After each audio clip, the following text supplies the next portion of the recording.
¿Sí? Muy bien. Vamos a pasar al primer estudio de la mañana. Les recuerdo que a la tarde los grupos tendrán su tiempo de participación. Y el material que vamos a dar ahora, vamos a ir a las dos porciones que tenían que haber leído los jóvenes, que una estaba en el libro de Éxodo y la otra estaba en el libro de Deuteronomio. ¿Sí?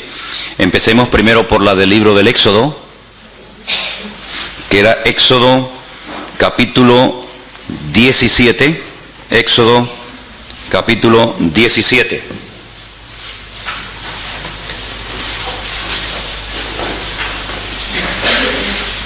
Les recuerdo, yo después a los grupos les daré unas preguntas para que trabajen sobre ellas, y a la tarde, cuando les toque a las 4:15 compartir, pues ustedes sepan de qué es lo que tienen que hablar, ¿vale? Entonces nos vamos al libro de Éxodo, el capítulo 17, del versículo 8 en adelante, ¿sí? ¿Lo tienen? Entonces vino Amalec y peleó contra Israel en Refidim. Y dijo Moisés a Josué: escógenos varones y sal a pelear contra Amalec mañana. Yo estaré sobre la cumbre del collado y la vara de Dios en mi mano. Hizo Josué como le dijo Moisés, peleando contra Amalec, y Moisés y Aarón y Hur subieron a la cumbre del collado. Y sucedió que cuando alzaba Moisés su mano, Israel prevalecía, mas cuando él bajaba su mano, prevalecía Amalec. Y las manos de Moisés se cansaban, por lo que tomaron una piedra y la pusieron debajo de él, y se sentó sobre ella, y Aarón y Hur sostenían sus manos, el uno de un lado y el otro de otro. Así hubo en sus manos firmeza hasta que se puso el sol. Josué deshizo a Amalec y a su pueblo a filo de espada. Y el Señor le dijo a Moisés: escribe esto para memoria en un libro, y di a Josué que raeré del todo la memoria de Amalec de debajo del cielo. Y Moisés edificó un altar y llamó su nombre el Señor Nisi, o Dios Nisi, y dijo: por cuanto la mano de Amalec se levantó contra el trono del Señor, el Señor tendrá guerra contra Amalec de generación en generación. Deuteronomio 25:17 es la segunda porción de la Torá que nos habla acerca de este acontecimiento. Deuteronomio 25, a partir del verso 17, leemos esta parte de la historia. Y dice así: acuérdate de lo que hizo Amalec contigo en el camino cuando salías de Egipto, de cómo te salió al encuentro en el camino y te desbarató la retaguardia de todos los débiles que iban detrás de ti, cuando tú estabas, como dice aquí, cansado y trabajado, y no tuvo ningún temor de Dios. Por tanto, cuando el Señor tu Dios te dé descanso de todos tus enemigos alrededor, en la tierra que el Señor tu Dios te da por heredad para que la poseas, borrarás la memoria de Amalec de debajo del cielo. No lo olvides. Si ustedes echan un vistazo a las primeras hojas del material, ahí hay unas palabras que yo he puesto que tienen que ver con el estudio y con el lema de este congreso: desenmascarando al enemigo. Y vamos a leerlas porque creo que es bueno saber la definición de las palabras que estamos o vamos a utilizar durante estos días. La palabra desenmascarar tiene varios significados. Primero es quitar la máscara o el antifaz de alguien. Creo que eso está claro, ¿no? Descubrir la verdadera manera de ser de alguien, dando a conocer los verdaderos propósitos, objetivos o sentimientos que intenta esconder. Ya es un poquito más extensa y más profunda la definición de desenmascarar. Tercero, desenmascarar es también descubrir la esencia o la identidad de algo o de alguien. En cuarto lugar, desenmascarar también es hacer pública la realidad oculta de una persona o cosa, la realidad que está oculta. Sinónimos de la palabra desenmascarar, pues descubrir, destapar, revelar, mostrar, denunciar, etc. Hemos dicho que lo que queremos es desenmascarar al enemigo, Entonces por eso pienso que es bueno también leer la definición de la palabra enemigo. Enemigo es alguien que se opone a algo o a alguien o es contrario a ellos. Persona que tiene mala voluntad a otra y le desea o hace mal. Eso se considera un enemigo. En tercer lugar, el enemigo es el contrario en la guerra. Es contra quien se pelea, no contra el amigo. Cuarto lugar, enemigo es la persona o grupo que se opone a otro, sea por sus ideas, pensamientos o actividades o por cualquier otro motivo. Sinónimos de la palabra enemigo: adversario, que también aparece en la Biblia, contrario, rival, contrincante, oponente, no está mal escrita, es oponente, etc. Hemos leído la palabra retaguardia. Hay que saber lo que estamos hablando. La retaguardia es la parte de un ejército o de una fuerza desplegada que avanza en la parte trasera o que se mantiene más alejada del enemigo. Retaguardia es también la zona más alejada del frente de toda zona ocupada por el enemigo. Sinónimos de retaguardia: detrás, posterior, cola, final, etc. Desbaratar significa deshacer o arruinar algo. Sinónimos de la palabra desbaratar: desordenar, dilapidar, desorganizar, desarreglar, etc. Vamos a tener en la mano o ahí al alcance la página que dice arriba Amalek y Amán. Esa es la primera que vamos a estar leyendo en esta mañana, ¿sí? Amalek y Amán. Partimos de la base que Amalek era un pueblo real que existía, que se había arraigado en la tierra de Canaán antes de que el pueblo de Israel viniera de la esclavitud de Egipto. Y Amalek, como vamos a ver en este día, fue el primer pueblo que se atrevió a atacar directamente al pueblo de Israel, pero utilizó una estrategia muy interesante y fue atacarle por la parte de atrás, por la retaguardia. No es el enemigo que se caracteriza por ir de frente, como podían ser otros enemigos de la Biblia, sino que es el enemigo que aprovecha la parte débil, a los cansados, a los enfermos, a los que no pueden ir al mismo ritmo de los demás. Esa es la forma como ataca Amalek, por la espalda, ¿no? Entonces vamos a leer algunas cositas que se dice aquí. Vamos a ir metiéndonos en el estudio de esta mañana. Amalek es esa nación que ha intentado destruir al pueblo de Israel a lo largo de su historia. En términos físicos, Amalek es una nación de individuos que odian a los judíos con un odio violento y mortal. Pero cualquier fenómeno físico tiene una raíz espiritual.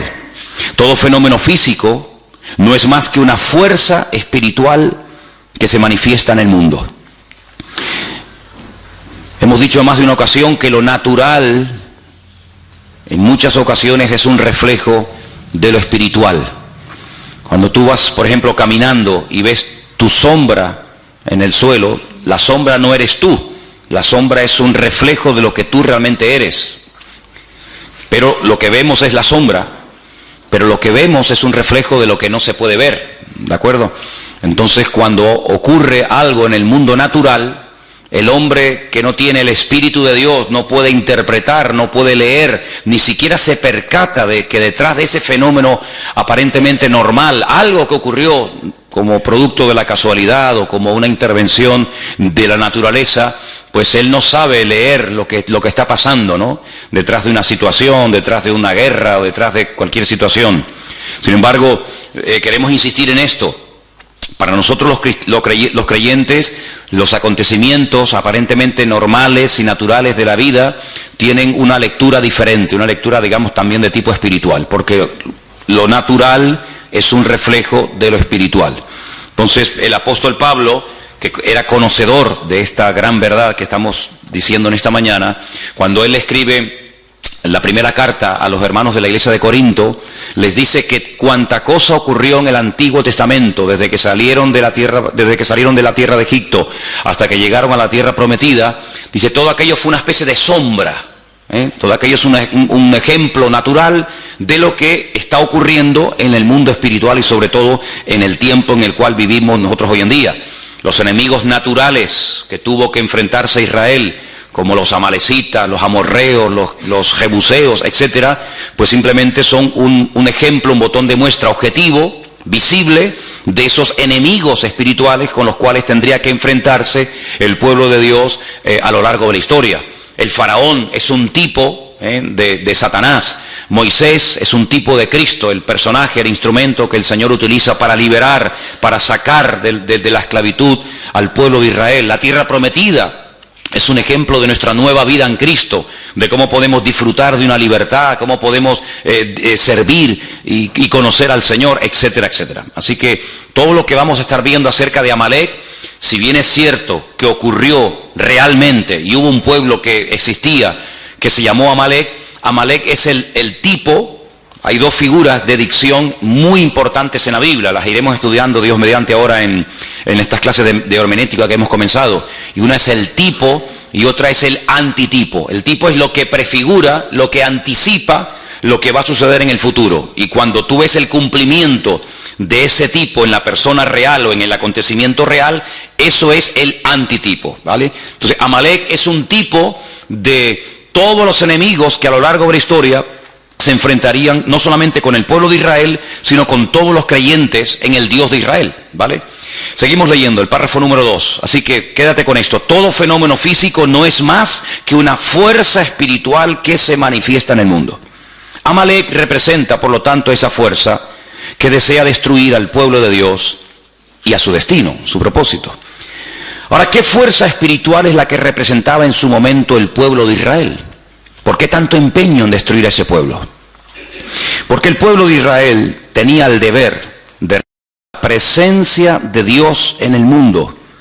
Era el único pueblo en aquel momento que existía monoteísta de la tierra, y Dios le dijo en cierta ocasión a ellos que ellos iban a ser sus testigos. Todos los pueblos que en aquel tiempo existían, todos absolutamente, salvo el pueblo de Israel, eran politeístas.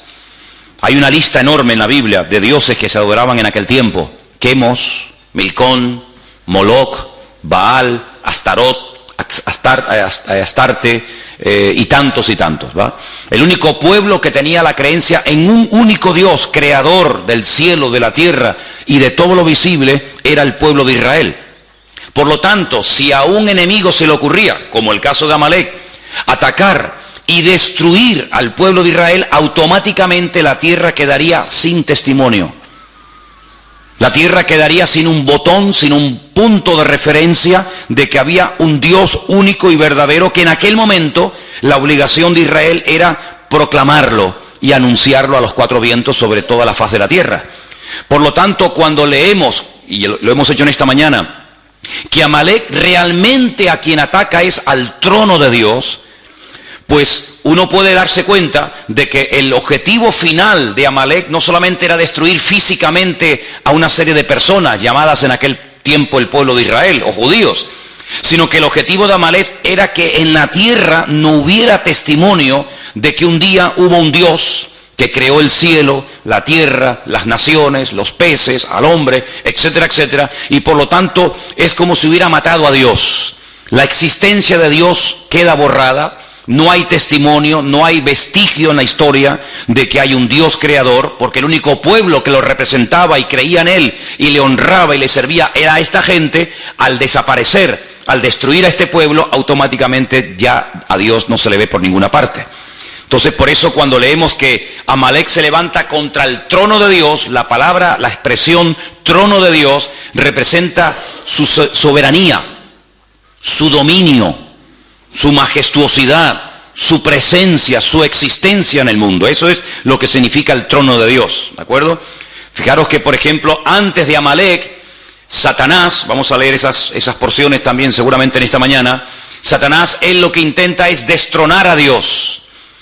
No solamente quitar a Dios de en medio, sino que no se hable de Dios, de su existencia, de su obra, y de esa manera, pues el mundo queda a la deriva, como un barco sin timón. No hay presencia de Dios, no hay testimonio de Dios, por lo tanto comamos y bebamos, que aquí no pasa nada. Ese es el objetivo de Amalek. Los testigos dan testimonio de aquello que no puede ser visto. Eso es un testigo, una persona que cuando algo ha ocurrido y ellos lo han podido ver, son llamados. Eso es fundamentalmente la función de un testigo. Si algo está presente o es evidente, son totalmente innecesarios los testigos. Esto es solo cuando la cosa o suceso no puede ser percibido directamente, entonces es cuando se llama a los testigos. ¿Usted estuvo allí? ¿Usted vio que él le atacó? ¿Y qué dijo? ¿Usted lo vio? ¿Y cómo fue? ¿Y cómo no fue? ¿Y cuántos eran? ¿Y a qué hora era más o menos? Eso es lo que hace un testigo. Si en lo que el testigo va a decir es evidente y es visible, la presencia de los testigos es totalmente innecesaria. Por lo tanto, como la presencia del Señor, la soberanía del Señor era un concepto abstracto, invisible, tenía que haber una presencia visible, en este caso era el pueblo de Israel, que diera testimonio de que cada vez que la gente levantaba la cabeza y veía un pájaro cruzar por el cielo, ese pájaro no salió de la nada, sino que detrás de ese pájaro hay un creador que lo diseñó, que lo formó y que ahí lo puso. Y detrás de esa estrella, y detrás del sol, y detrás de la luna, y cuando paseamos por el campo y vemos las flores y los animales, etcétera, etcétera, ellos eran los únicos testigos en aquel tiempo de todo esto. Por lo tanto, Amalek, su objetivo era borrar de la faz de la tierra todo vestigio y presencia de Dios. Por lo tanto, de la misma manera, la presencia de Dios no era percibida directamente en el mundo. Por eso el pueblo de Israel, en aquel momento, era el testigo que tenía la tarea de dar testimonio de que detrás de las bambalinas se hallaba la presencia del Señor. Si ellos callaban, automáticamente Dios quedaba mudo en el mundo. Digamos en cierto sentido que Israel en aquel momento era la boca de Dios, era el testigo de Dios que podía decirle al mundo que detrás de la creación había un creador y un diseñador. De la misma manera, hoy en día, todos y cada uno de nosotros, no solo con nuestras palabras, sino con nuestras vidas, debemos de dar testimonio de la existencia y de la presencia de Dios en el mundo. Por eso la persecución no solamente ya abarca al pueblo de Israel, sino que abarca a todo aquel que ha creído y que ha confiado y que ha depositado su fe en el Dios del pueblo de Israel, en el Dios único y verdadero. Por eso no solamente Amalek ataca y sigue atacando al pueblo de Israel, sino que también ataca a todo el conjunto del pueblo de Dios, y ahí lógicamente entramos tú y yo. El pueblo de Israel es el único pueblo monoteísta del mundo. Es el único pueblo que va de un extremo a otro, o cree en el Dios único y verdadero, el Dios de Abraham, de Isaac y de Jacob, o no creen en nadie. No hay católicos judíos, no hay personas que se abrazan a cualquier otra creencia o religión, o creen o no creen, o son creyentes en el Dios único y verdadero, o son ateos, son paganos y no les interesa absolutamente nada. Por eso es un pueblo que en Medio Oriente, es el único pueblo en el Medio Oriente, rodeado de más de 200 millones de árabes, de musulmanes, que da testimonio de que el Dios que se adora en ese pequeño país, en ese pequeño territorio, es un Dios diferente. No es Alá, no es Mahoma, no es el Corán, sino es el Dios de siempre, y por eso una guerra constante y permanente contra ese pueblo que está marcando allí una diferencia. Si el pueblo de Israel fueran todos musulmanes, si el pueblo de Israel, en vez de adorar al Dios de Abraham, de Isaac y de Jacob, adoraran a Alá y creyeran en Mahoma y tuvieran el Corán, automáticamente se acabaría el conflicto. Pero como no es así, es una piedra en el zapato. Es un pueblo que va en contra de la norma establecida de la zona, y por lo tanto el enemigo no quiere que en un territorio donde él ha hecho lo que le ha dado la gana durante generaciones y generaciones, haya un pueblo, por así decirlo, que le lleve la contraria. Pero ahora no solamente existe ese pueblo, ahora no solamente hay esa gente allí, sino que ahora hay por toda la faz de la tierra, por los 5 continentes de la tierra, hay diseminado más de 1.000 millones de personas que creen también en el Dios de los judíos, o en el Dios que vino a través del pueblo de Israel. Por lo tanto, la guerra es contra todo creyente verdadero en el Dios único y verdadero que es nuestro Dios. Amén. Seguimos. Amalek, mientras leemos, ustedes pueden ir pensando de quién más o menos podemos estar hablando. Y Amalek está dispuesto a sacrificarse a fin de destruir completamente cualquier evidencia de la presencia de Dios en el mundo. Está dispuesto a hacer cualquier cosa con tal de borrar la existencia y el testimonio de Dios en la tierra. El mayor acto de obediencia pedido por Dios a un hombre fue el acto de sacrificar a un hijo. Ese fue el mayor acto de obediencia que jamás Dios le ha pedido a un hombre. Ya sé que hay otros casos, como por ejemplo el de Saúl, que también lo vamos a analizar, que era un acto de obediencia, de acatar la voluntad, la misión de Dios para su tiempo, pero nada que ver con el hecho de que Dios te pida que mates a tu hijo. Es mucho más fácil matar a un filisteo que matar a tu hijo. Es mucho más fácil construir un barco en medio de la nada, como hizo Noé, que matar a tu hijo. Es mucho más fácil hacerle la guerra a los enemigos y despropiarlos de todos sus tesoros y construir un templo a tu Dios que matar a tu propio hijo. Si el acto de obediencia más grande que jamás un hombre ha tenido que realizar es el caso de cuando Dios le pide a Abraham que sacrifique a su hijo. Por lo tanto, ellos saben perfectamente en esa cultura que el acto de obediencia más grande que un hombre estuvo dispuesto a hacer fue sacrificar a su propio hijo. En cierto sentido, un hijo es una proyección de uno mismo, ¿verdad? Como alguien dijo, ¿qué es un hijo? Es la proyección de tu yo. Tu yo se proyecta en tu hijo y el de tu hijo en su hijo y así sucesivamente. Por lo tanto, en ese contexto religioso y espiritual, Amalek está dispuesto a sacrificarse a sí mismo porque saben que es el mayor acto de obediencia y de sacrificio y de fervor religioso que un ser humano puede expresar a ese Dios. Ese es el espíritu de Amalek. Un espíritu que está dispuesto a ir más allá de lo lógico, de lo normal, del sentido común, ir en contra natura. Amalek le domina este espíritu de estar dispuesto incluso a inmolarse, de hacer lo que haga falta, con tal de que ese Dios en el cual ellos no creen y lo desprecian, sea totalmente aniquilado. Está dispuesto, como hemos dicho, al sacrificio, está dispuesto a sacrificar todo, absolutamente todo, con tal de alcanzar esa meta. Por ejemplo, si ustedes van a la ciudad de Jenin, a la ciudad de Ramallah, a la franja de Gaza y a otras poblaciones palestinas, las calles, las avenidas, los bulevares, los parques de esas ciudades tienen los nombres de todos aquellos, entre comillas, mártires que han dado su vida por la causa palestina. Es decir, cuando una persona va, por ejemplo, a Jerusalén o a cualquier otra ciudad de ese país y se inmola, o de cualquier otro país, el nombre de ese asesino, el nombre de ese criminal, pues automáticamente recibe pues un reconocimiento en la ciudad de donde ha nacido. Se le pone en la calle el nombre del mártir fulanito de tal. Increíble.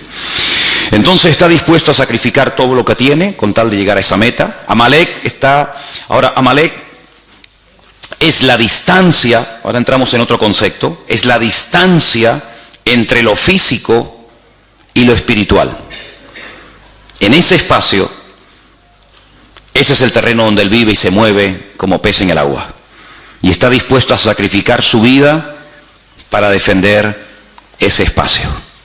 Es como, por ejemplo, cuando un perro está en su territorio, salvo el mío, es capaz de hacer lo que haga falta con tal de defender su territorio. Por eso los machos marcan el terreno como diciendo, esto es mío, ¿vale? Satanás también tiene territorios marcados, señalados, donde él cree que ahí puede hacer lo que quiera. Y coloca a sus instrumentos, sea Amalek o sea quien sea. Y está dispuesto a defender ese territorio a muerte. Por eso cuando el apóstol Pablo, y leeremos esta porción en el día de hoy, en Efesios capítulo 6, él habla de espíritus territoriales, no solamente de demonios que en un momento determinado individualmente pueden afectar o enfermar a personas, o debilitarlas, o incluso hasta matarlas, enajenarlas, como el caso también del endemoniado gadareno, sino que incluso marca territorios, marca zonas, ciudades, países, donde considera que él es el dueño, ¿verdad? El príncipe de la potestad del aire, principados, potestades, gobernadores de las tinieblas de este siglo, huestes espirituales de maldad, etcétera, etcétera. Entonces, en un sentido profundo, el significado de esta batalla entre Amalek y el pueblo de Dios es que ellos luchan contra Dios y contra su presencia en el mundo. Esta es la raíz de todas las batallas y de todas las guerras. Así de claro. Vamos a leer algunos versículos en esta mañana. Voy a pedir a algunos de ustedes que me ayuden. Por ejemplo, vamos a leer en 2 de Timoteo 4:7, 1 de Pedro 5:8. Entonces, leamos esos dos versículos antes de seguir adelante en esta mañana. Repito, 2 de Pedro 4:7, perdón, 2 de Timoteo 4:7 y también 1 de Pedro 5:8. ¿Quién tiene Timoteo? ¿Sí? Vamos. He peleado la buena batalla, he acabado la carrera, he guardado la fe. Pablo es el autor bíblico que más términos militares utiliza en sus cartas. Casco, espada, yelmo, guerra, soldados y cantidad de términos típica y puramente militares. Habla de guerras, habla de batallas, habla de enemigos. Y es que Pablo tenía una percepción del mundo espiritual muy clara, muy clara. Y por eso él dice al final de su carrera, al final de su ministerio, que él lo que realmente ha hecho a lo largo de su existencia es pelear la buena batalla. Si él no ha estado de rositas, él no ha estado de vacaciones, él no ha estado pegándose la gran vida, sino que él ha sido un guerrero.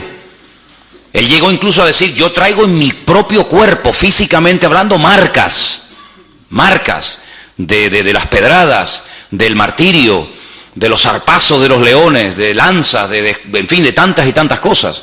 Porque Pablo compara la batalla espiritual del creyente con una auténtica guerra. Y el campo de batalla nuestro hoy en día es el mundo. Y por eso el apóstol Pablo, cuando describe la realidad de la vida cristiana, la describe como una persona que está continuamente en guerra, como un soldado, y por eso utiliza los términos que acabo de mencionar, ¿no? El apóstol Pedro habla acerca de que tenemos todos un enemigo en común. Y ese enemigo lo compara a un animal. ¿Quién tiene, por favor, según 1 de Pedro 5:8, Sonia? Dice, sed sobrios y velad, porque vuestro adversario el diablo, como león rugiente, anda alrededor buscando a quien devorar. Vuestro adversario es una realidad. Continuamente está dando vueltas y vueltas y vueltas, tratando de buscar a alguien y devorarlo, matarlo, destruirlo. No es que le va a hacer una caricia, no es que le va a venir a asustar, sino devorarlo, destruirlo completamente. Así como Amalek quería destruir completamente la presencia de Dios en el mundo, representada en aquel momento por el pueblo de Israel, hoy en día Satanás lo que quiere es que no haya testimonio en tu casa de la presencia de Dios, que no haya testimonio en tu barrio, que no haya testimonio en el mundo de que nosotros estamos hoy en día siendo testigos de Cristo, de su resurrección, de su muerte, de su venida, etcétera, etcétera. Si vamos a Efesios capítulo 6, en Efesios capítulo 6 el apóstol Pablo está preso en Roma. Él escribe desde la cárcel 4 cartas, se conocen como epístolas de prisión, y en Efesios, el capítulo 6, estando él preso en Roma, seguramente ya a punto de morir, escribe 4 cartas. Una de ellas es la carta a los Efesios, otras a los Filipenses, y en esta concretamente, en el capítulo 6, verso 10, el apóstol Pablo habla en estos términos clarísimos. Por lo demás, hermanos míos, fortaleceos en el Señor y en el poder de su fuerza. Vestíos de toda la armadura de Dios, para que podáis estar firme contra las acechanzas del diablo. Porque no tenemos lucha contra sangre y carne. Esa era la guerra que llevaban los romanos en el mundo, contra ejércitos, personas, seres humanos. Sino que nuestra lucha es, fíjense, contra principados, viene de príncipes. Hay príncipes en el mundo espiritual. En el mundo de las tinieblas hay gente que tiene el galón, que tiene ¿cómo es? El título de ser un príncipe, ¿sí? Como en el ejército hay generales y comandantes y tenientes y subtenientes y sargentos. En el mundo espiritual no todos los demonios, no todos los ángeles que cayeron el día de la rebelión de Satanás en la presencia del Señor, ¿verdad? Antes de la creación de Adán y Eva, no todos son iguales. Hay algunos que son auténticos príncipes y hay otros que son, como dice aquí, príncipes de las potestades contra gobernadores. Otros tienen, ¿verdad?, el rango de gobernador, gobernador de Santa Cruz, gobernador de cualquier otro lugar, gobernadores de las tinieblas de este siglo, huestes espirituales de maldad en las regiones celestes. Y ante este panorama, ante esta descripción del mundo espiritual, que no es ciencia ficción ni mitología griega, sino es Biblia, ¿qué podemos hacer? Porque además ellos juegan con una ventaja sobre nosotros, entre comillas, y es que ellos nos ven a nosotros, pero nosotros, salvo raras excepciones, no los vemos a ellos. Entonces, defenderte contra un enemigo que ves, que sabes por dónde viene y por dónde va, pues no es tan complicado. Pero defenderte contra un enemigo que no sabes si está por detrás, por delante, arriba o abajo, pues es mucho más complicado, ¿vale? Entonces, fíjate aquí que el remedio para todo esto es el siguiente: pónganse toda la armadura de Dios, así de claro. Tomen toda la armadura de Dios. ¿Para qué? Para que podáis resistir en el día malo. En el día bueno no hay que resistir nada, en el día bueno lo que hay es que gozarse. Este es el día que creó el Señor, gocémonos y alegrémonos en él, decía el salmista. Pero la armadura es para el día malo. Entonces, cuando resistas el día malo, podrás acabar todo y estar firme. Estad pues firmes, ceñidos vuestros lomos con la verdad, vestidos con la coraza de justicia. Era la parte del cuerpo del centurión romano que había que proteger tremendamente. ¿Por qué? Porque la coraza te protegía de los pulmones y el corazón, órganos vitales. Los calzados los pies con el apresto del Evangelio de la paz. Napoleón decía que se puede ganar o perder una guerra según el calzado que uses. Es como un rally o como una carrera de motos, una carrera de Fórmula 1. Los expertos saben que el mejor coche del mundo, la mejor escudería del mundo puede perder un mundial por haber escogido mal una rueda. Tenían que haber escogido un tipo de rueda blanda, dura, lo que sea, y se equivocaron y era el mejor coche, como el más poderoso, el más potente, el más cilindrada, pero escogieron mal. Entonces Napoleón decía que tenían que cuidar sumamente el calzado de los soldados romanos, en este caso de los soldados franceses, porque sabía que una guerra se puede perder con un mal calzado. Y el Señor dice que el mejor calzado que podemos utilizar es el apresto del Evangelio. Caminar guiados por la palabra de Dios. Lámparas a mis pies tu palabra, lumbrera mi camino. Sobre todo, todo esto es importante, pero sobre todo, dice aquí, tomad el escudo de la fe. Había dos tipos de escudo, uno que era redondo, que era cuando se estaba de guardia, y un escudo que era muy alto, que te llegaba casi desde la barbilla hasta los tobillos, y era el que se llevaba al combate. Entonces cuando lanzaban las flechas, se lo ponían así y se tapaban y las flechas golpeaban y no caían, ¿no? Él está describiendo un escudo redondo, tremendamente poderoso, que cuando veías venir un dardo de fuego, cuando veías venir una lanza o lo que sea, te cubrías y te protegía cualquier parte del cuerpo. Dice, sobre todo toma ese escudo, para que puedas apagar todos los dardos de fuego del maligno. Tomad el yelmo. El yelmo era como una especie del casco, lo que te protegía la cabeza, los pensamientos, el cerebro, de la salvación, la espada del Espíritu, que es la palabra de Dios. Y algunos dicen, bueno, ya se acaba la armadura. No, hay un elemento abstracto, pero que forma parte vital de la armadura. Lo que le da consistencia a la armadura es el verso 18. Lo que hace que la armadura no se caiga ni te quede grande es lo que dice el verso 18. Orando en todo tiempo, con toda oración y súplica en el Espíritu, velando en ello con toda perseverancia por todos los santos. Y Pablo era una persona muy preparada, muy competente, con un conocimiento alucinante del Señor, tanto teórico como práctico, pero él sabía que sin el respaldo de la oración no podía ir ni de aquí a la esquina, porque él llegó a decir que no tenemos que ignorar las maquinaciones del enemigo. Él fue el que dijo aquella frase que todos conocemos, ¿no? Que Satanás es capaz de incluso hasta de disfrazarse y te hace creer que te estás entrevistando o te está trayendo un mensaje, un ángel de luz, un ángel del Señor, y resulta que te está hablando un demonio, ni te enteras. Pablo dice, hay que orar para que el Señor nos dé discernimiento y para que no nos dejemos seducir ni arrastrar por sus mentiras y por sus engaños, ¿verdad? Así que toda esta guerra espiritual que Pablo describe la podemos ver en lo físico y lo podemos ver en lo natural, sobre todo en este enemigo terrible que es el pueblo de Amalek. Sigamos leyendo la segunda página. Dice que Amalek significa tinieblas y el florecimiento del mal. Ahí es donde Amalek se mueve como pez en el agua. en la oscuridad, en la ignorancia, en las tinieblas. El fin de Amalek significa la destrucción del abismo, del distanciamiento entre Dios y el mundo, pero también la restauración de la cercanía que revela la presencia y la obra de Dios por medio de Cristo en el mundo. Mientras estemos en esta vida, estaremos en guerra.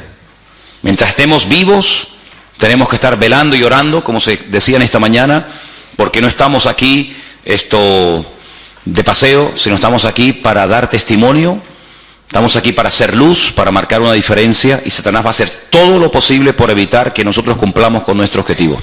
Ahora volvamos a la porción de Éxodo en esta mañana, porque una de las cosas que tenemos que tener presente en nuestra vida cuando estudiamos un pasaje es ver de dónde viene esa historia, cuáles son los capítulos anteriores. Y vamos, por ejemplo, estamos en Éxodo, ¿verdad? Vamos al capítulo 15. En Éxodo capítulo 15, ustedes se van a dar cuenta de que uno de los problemas que generalmente, de vez en cuando, Israel tenía era falta de agua. Ellos estaban en pleno desierto. El agua en el desierto es oro. Por lo tanto, cuando faltaba el agua, el problema era terrible. El estado de ánimo de la gente cambiaba. La gente era diferente cuando había agua que cuando no había agua. La murmuración ni aparecía en el campamento mientras las necesidades materiales, sobre todo de agua, estaban cubiertas. En el momento en el que faltaba agua, o en el momento en el que faltaba comida, en el momento en el que lo material faltaba, automáticamente la espiritualidad del pueblo pegaba un bajón, surgía la carnalidad, y aquella gente que hace 2 días estaban alabando a Dios después de cruzar un mar y profetizando y glorificando al Señor, se olvidaban de todo aquello simplemente, digo simplemente entre comillas, cuando faltaba el agua. Por eso ustedes van a darse cuenta de lo valorado, del valor tan grande que tenía el tema del agua. La mayoría de los salmos donde aparece la palabra agua se escribieron en el desierto. Por ejemplo, el número 1, bienaventurado el varón que no anduvo en consejo de malos, y habla de cómo será como un árbol plantado junto a corriente de agua. Mi alma tiene sed del Dios vivo, y tantos salmos que hablan del agua. Era un elemento tremendamente valorado. Bueno, pues en el capítulo 15, del versículo 22 al versículo 27, encontramos una parada de las tantas que hizo el pueblo de Israel antes de llegar a la tierra prometida. Encontramos una parada donde encontraron agua. Sí, había agua, pero no se podía beber. Entonces, ¿para qué la queremos? Ellos se pararon en un lugar que en hebreo se llama Mará. Mará significa amargura. Vamos a leer el pasaje para que nos demos cuenta qué cosa tan interesante ocurrió aquí. Hizo Moisés que partiese Israel del Mar Rojo. Salieron al desierto de Shur, anduvieron 3 días por el desierto sin hallar agua. Llegaron a Mará y no pudieron beber las aguas de Mará porque eran amargas. Por eso le pusieron el nombre Mará, o Mara, amarga. Entonces, ¿qué ocurre? Ese pueblo que salió cantando, danzando y profetizando del Mar Rojo, comienza a murmurar contra Moisés y le dice: ¿qué hemos de beber? Moisés clamó al Señor y el Señor le mostró un árbol, lo echó en las aguas y las aguas se endulzaron, y allí le dio estatutos y ordenanzas y allí los probó. Eso es lo importante. Esto es una prueba. Yo quiero ver cómo reacciona el pueblo ante la primera. Esta es la primera dificultad con la que se encuentra Israel cuando sale de Egipto. Vendrían otras, pero esta es la primera. Habéis visto la gloria mía en Egipto, habéis visto cómo el faraón murió, habéis visto cómo el ejército del faraón fue destruido, habéis visto el Mar Rojo abierto. A ver ahora cómo reaccionan, porque ya sé cómo reaccionan en la alegría. Ahora en la adversidad, a ver cómo reaccionan. Pues como se esperaba, ¿no? Como murmuración. Y dijo: si oyeres atentamente la voz del Señor tu Dios, e hicieres lo recto delante de sus ojos, y dieres oído a tus mandamientos, y guardares sus mandamientos, sus estatutos, ninguna enfermedad de las que envié a los egipcios te enviaré a ti, porque yo soy el Señor tu sanador. Llegaron a Elim, donde dice que había 12 fuentes y 70 palmeras, y acamparon allí junto a las aguas. Si los lleva a Mará, no pueden beber el agua, es amarga. El Señor les muestra un árbol que es tipo de Cristo, de cómo endulza la vida, de cómo endulza las aguas. Allí los prueba, le da estatutos, le da leyes y dice: ok, ya veo cómo reaccionan cuando no tienen agua. Vamos a otra parada, lo lleva a Elim, y en Elim dice que había, hasta el día de hoy, en Elim siguen habiendo las palmeras que menciona aquí, 70 palmeras y 12 fuentes de aguas. Dice la Biblia que Moisés llegó a tener 70 ancianos. Una palmera para cada anciano. Si debajo de cada palmera, y no solamente se refiere a una palmera en singular, sino a un grupo de palmeras, ¿verdad?, para cada anciano. Y 12 fuentes de agua, para que cada tribu tenga su propia agua y no tenga que depender este de este ni el otro del otro, sino que cada uno tenga su propia fuente de agua. Y es interesante notar, si me pueden acercar un segundito la pizarra para ponerla aquí. Miren, dice que allí el Señor les da una promesa tremenda. La promesa que el Señor les da allí es una promesa, gracias, así mirando para allá.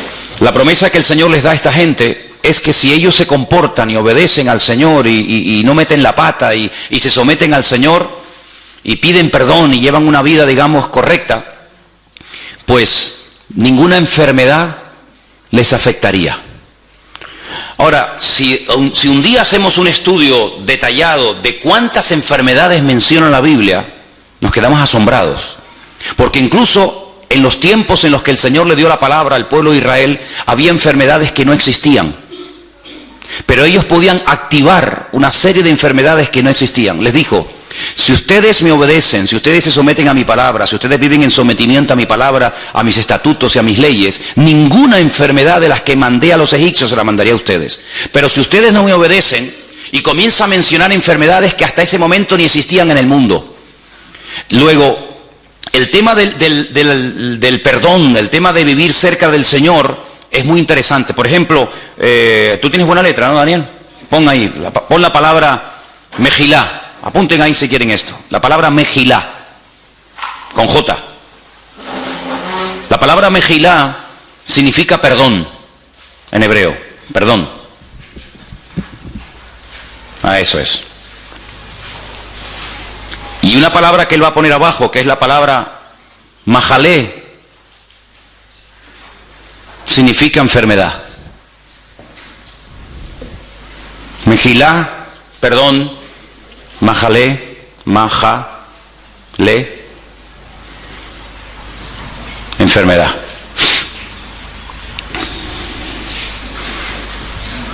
Ahora, estas dos palabras que ustedes tienen ahí, Mejilá y Majalé, en hebreo se escriben sin vocales. Se escribiría una M, una J y una L, porque no hay vocales en hebreo. Es decir, que la misma palabra se puede leer como Mejilá o se puede leer como Majalé. ¿Qué nos está diciendo el Señor? ¿Qué le estaba diciendo al Señor a su pueblo en Mará? Si ustedes me obedecen, si ustedes se someten a mis estatutos y a mis leyes, si ustedes realmente viven una vida de perdón, ninguna enfermedad les afectará a ustedes. Hay un antídoto divino y sobrenatural contra la enfermedad, y es vivir sometido a la voluntad de Dios. El otro día leí un artículo tremendamente interesante. ¿De qué muere la gente en Israel? Se llamaba así el artículo. ¿De qué mueren los judíos? Claro, por supuesto, lógicamente hay también enfermedades como en cualquier parte del mundo. Pero más del 88% de la gente en Israel, ¿sabéis de qué muere? De viejos. Como dijo el médico cuando murió mi abuelo, se le acabó la pila. Se le acabó la pila. Tenía una pila alcalina alucinante, ¿no? Se le acabó la pila. Es decir, que hay enfermedades que están relacionadas muy directamente con la actitud espiritual con la que tú vives. De hecho, en el libro de Proverbios, no es el tema, ¿no? Pero en el libro de Proverbios hay enfermedades que tienen que ver, por ejemplo, con los huesos, que tienen que ver mucho con el perdón. La persona rencorosa, la persona que odia, la persona que no quiere perdonar, la persona que tiene esa herida contra el padre, contra la madre, contra el abuelo, contra el marido, contra lo que sea, dice que termina secándose los huesos. ¿Qué es secarse los huesos? Que los huesos pierden su función. Te terminas oxidándote, porque la enfermedad está directamente relacionada, no en todos los casos, pero en muchos casos la enfermedad está directamente relacionada con con el perdón y el perdón con la enfermedad. Donde hay perdón, hay una salud emocional que afecta positivamente tu salud física, y por el contrario exactamente igual. Entonces allí el Señor les dijo al pueblo, mira, ninguna enfermedad les afectará, pero allí el Señor se declara, se da a conocer como Yahweh Rafá, dice aquí como Jehová tu sanador. Pero si no me va a afectar ninguna enfermedad, ¿para qué quiero tener un sanador? Porque si no voy a estar nunca enfermo, ¿para qué quiero tener un Dios que me sana? Porque yo sé que ustedes no me van a obedecer. Y como sé que no me van a obedecer, te digo de antemano que cuando te enfermes, cuenta conmigo que yo te sano. ¿Qué te parece? Podía haber dicho, ninguna enfermedad de las de Egipto les va a afectar a ustedes. Punto, ahí se acaba el pasaje. Pero añade, porque yo soy el Señor tu sanador.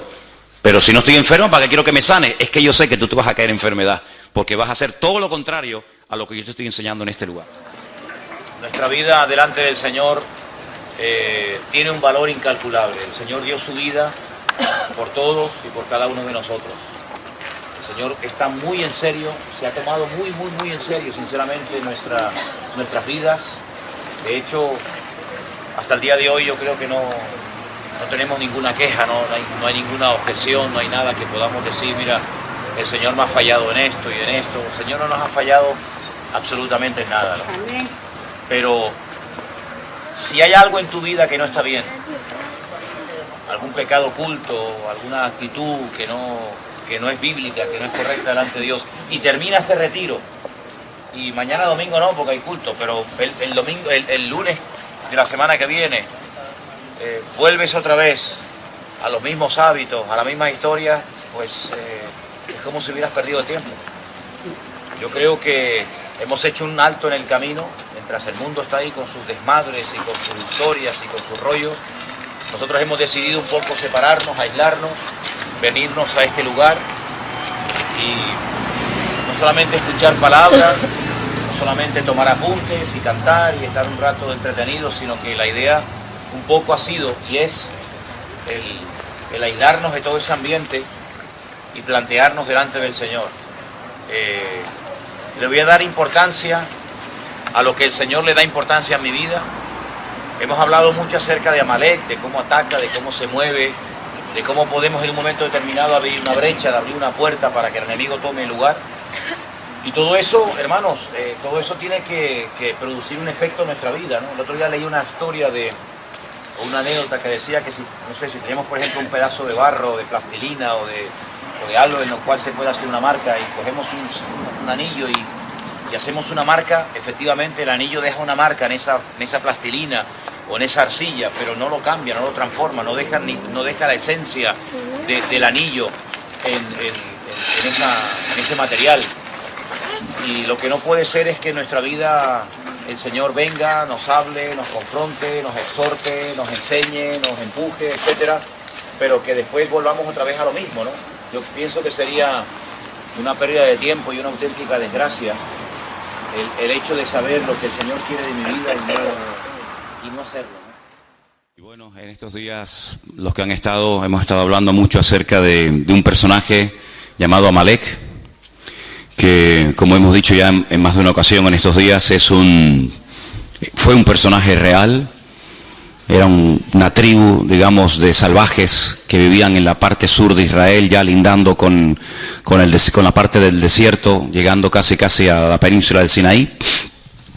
Y fue el primer enemigo, el primer pueblo que sin previo aviso y sin ser atacado previamente, él ataca al pueblo de Israel que viene de una esclavitud de muchos siglos, casi 4 siglos, y desarrolla una estrategia diferente, porque generalmente los ejércitos en aquella época luchaban cuerpo a cuerpo, se veían las caras.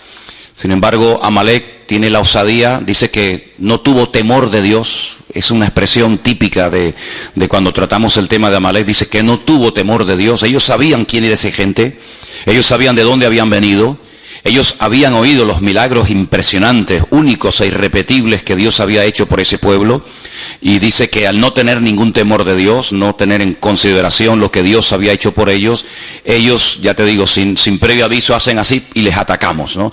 Pero son tan cobardes en su ataque que dice que no van de frente, sino que le atacan por la retaguardia.